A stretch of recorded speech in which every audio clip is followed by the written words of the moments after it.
here. So if you look behind me, there's some cabanas. These are the ones that you can rent. So if you're out here during the summertime, it gets pretty warm. I know it's kind of windy too, so hopefully you can hear me.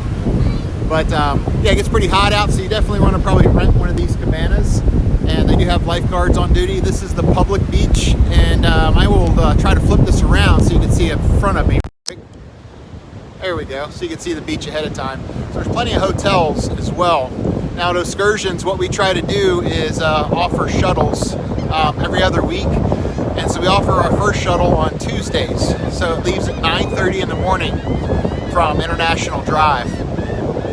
And you come down to Clearwater, you arrive here at about 11:30, and it will depart and come back to Orlando at the end of the day.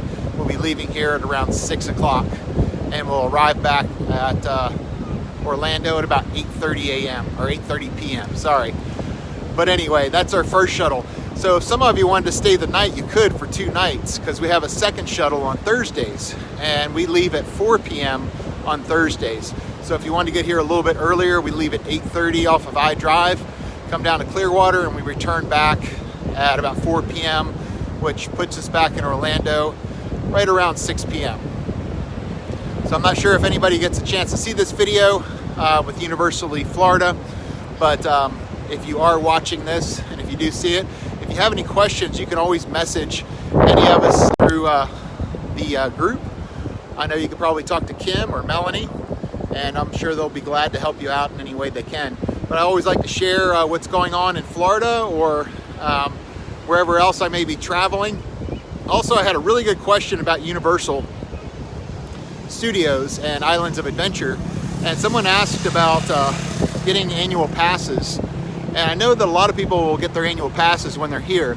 So if you go in and buy your admission, or if you have a deal that you already bought through packaging, you can always upgrade to an annual pass if you know you're going to come back next year. And that way you don't have to spend all that extra money on passes for the following year. So that's how you can do that. So if you want a chance to do that, if you have any other questions on how to do that, I'm sure that people will chime in and explain to you just how we do that. But that's the question that I had for Universal. That was from John Dauber. Anyway, hopefully you got a good look at Clearwater. This is the #1 beach in America, and you can see the pretty white sand. It's a really nice place to be. It's very small. So if you do stay the night over here, you can walk from one end to the other. It'll only take you about 15 minutes. There's plenty of hotels to stay at. If you need help finding hotels while you're here in Clearwater Beach, let us know. We'll be glad to help you out. You have high-end hotels that can be really expensive, and you have low-end hotels that can be kind of cheap and fit your budget. So it just depends on what you want to do. But it's a beautiful day right now in Florida, here in Clearwater. Lots of seagulls around. You can see them hanging out, making all kinds of noises, and hopefully you can hear me because the wind is howling right now.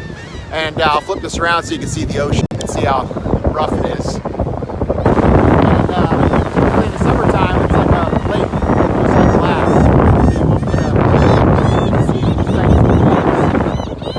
Hurricane season starts in June and ends in November. So if any of you are planning a trip to Clearwater, just remember most of our hurricanes hit somewhere between September and October. So usually August is when you may see something happen. Some people think it's cold out, so they're going to wear jackets and that today. But normally Clearwater is very warm, so be prepared for the heat. Drink a lot of water, sunscreen, protection for your eyes, etc. And you can see some of the shops that are below the hotels here. So there's a lot to do, and one of my favorite things to do is go hunt for dolphins. So you can get on one of the boats. We usually prefer the Sea Screamer. You get on the Sea Screamer, and they will guarantee to find dolphins for you, usually out in the water. They take you all the way around the inlet, right past those rocks there.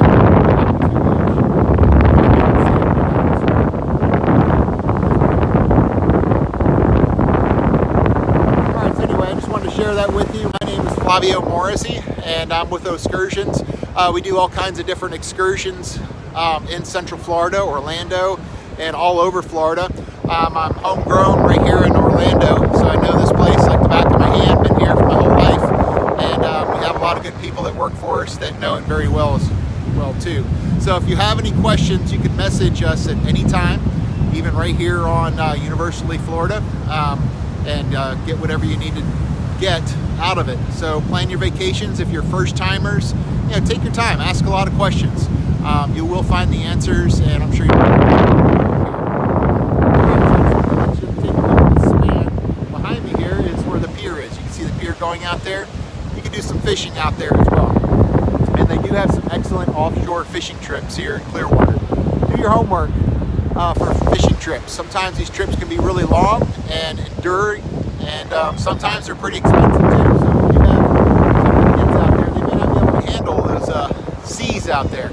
So make sure you do your homework and don't spend too much, but just have a little bit of fun. You can fish inside the ocean. Anyway, this is again Flavio Morrissey. If you have any questions, I'm with Excursions, and I'm an Orlando expert and a Florida expert in travel. So give me what you got, and I'll be glad to help you out. And I know we have a couple of viewers out there, and this Universally Florida is going to be a really good resource for a lot of you out there. So keep up with it. And again, message us. Let us know what you like. See you guys later.